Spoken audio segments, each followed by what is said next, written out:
Hello, আসসালামু আলাইকুম everyone. আশা করি সবাই ভালো আছেন। আমি অনেক দিন পর আজকে হাঁটতে বের হলাম। মসজিদে যাওয়ার ছিল, আমার ছেলের কোরআন ক্লাস ছিল, তারপর ইফতারের একটা প্রিপারেশন ছিল। মসজিদে যাব। তো মসজিদে যাওয়ার আগে ভাবলাম ওয়েদারটা আজকে খুবই ভালো, মানে একটু বাতাসও নাই, এই জন্য ভাবলাম একটু হাঁটতে বের হই। তো আমার নেইবারহুডটা আপনাদেরকে দেখাচ্ছি, দেখেন একটু। আর আমার নেইবারহুডে এই যে লেকগুলো দেখতেছেন, এরকম খন্ড খন্ড আসলে আমার নেইবারহুডে অনেকগুলো লেক আছে। আর একটা লেক আছে যেটা অনেক বড়, কিন্তু এরকম খন্ড খন্ড অনেকগুলো লেক আছে। এই লেকগুলো আসলে কি, ওই যে বৃষ্টি যখন হয়, বৃষ্টির পানিটা আসলে ড্রেন দিয়ে এসে এখানে জমা হয়, তো ওইখান থেকে কৃত্রিম লেকটা তৈরি হয়েছে। ফোনটা জুম করে দেখি যে মাশাআল্লাহ, দুইটা হাঁস কোত্থেকে জানি আসলো। আসলে এগুলো মাটিতেই ছিল, রোদ পোহাচ্ছিল, আমাকে দেখে ওগুলো টপ করে পানিতে নেমে গেল। তা আমি এই জন্য আর কাছে গেলাম না, আমি জাস্ট জুম করে দেখাচ্ছি। আরেকটা জিনিস দেখলাম, সেটাও আমি কাছে গেলাম না, হলে সেটাও পানিতে নেমে যাবে, এজন্য সেটাও আমি জুম করে দেখাচ্ছি। কচ্ছপ।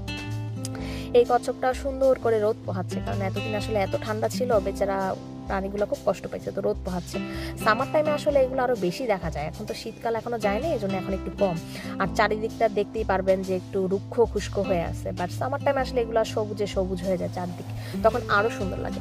আর এই যে সব থেকে বড় লেক যেটা বললাম, এটাই সেটা। এখান থেকে আমরা মাঝে মধ্যে ফিশিংও করি, এই সামারও করবো।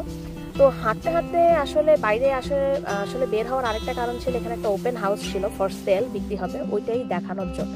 এই যে বাসার সামনে চলে আসলাম, এই বাড়িটাই আজকে বিক্রি হবে, মানে হচ্ছে আজকে থেকে এটা লিস্টেড প্রাইস। আপনার এটা ওপেন হাউস ছিল।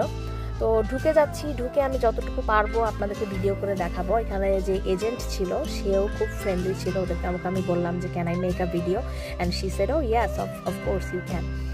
সো ঢুকেই হচ্ছে এই যে এটা আপনার লিভিং রুম, তারপরে ওপেন কিচেন, তারপরে হচ্ছে এখানে 2টা বাথরুম আর 3টা বেডরুম, আর পিছনে হচ্ছে যে ব্যাকইয়ার্ড। এই বাড়িটার লিস্টেড প্রাইস হচ্ছে $2,70,000। এটা 2013-তে বিল্ড হয়েছে। আরেকটা জিনিস আপনাদেরকে বলি, এখানে কিন্তু প্রত্যেকটা বাড়ি কিন্তু কাঠের, বাংলাদেশের মতন ইটের বাড়ি না, প্রত্যেকটা কাঠের বাড়ি। তো কাঠের বাড়ি হইলেও এগুলা মজবুত, কিছু হয় না এক্সেপ্ট টর্নেডো, কোনো প্রাকৃতিক ঘূর্ণিঝড় ছাড়া।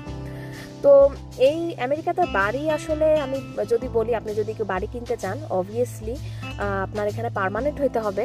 আমি জানি না পার্মানেন্ট রেসিডেন্ট ছাড়া অন্য কেউ বাড়ি কিনতে পারে কিনা, আমার আসলে সেই ব্যাপারে কোনো আইডিয়া নাই। আমরা যেহেতু সিটিজেন, সো আমাদের কোনো অসুবিধা ছিল না। আমি আছি এখানে 11 বছর ধরে, আমার হাজব্যান্ড 30 বছর ধরে। তো যাই হোক, আপনার বাড়ি কিনতে গেলে যেটা হয় সেটা হচ্ছে 2টা জিনিস লাগে, এক হচ্ছে ক্রেডিট কার্ডের স্কোর, আরেকটা হচ্ছে আপনার ইনকাম। এই 2টা যদি ঠিকঠাক থাকে, আমার মনে হয় বাড়ি কিনা it's not that tough. Credit কার্ডের স্কোরটা হচ্ছে কি, আপনি যখন ব্যাংকের ক্রেডিট কার্ড নেবেন, ওটাকে যদি মান্থলি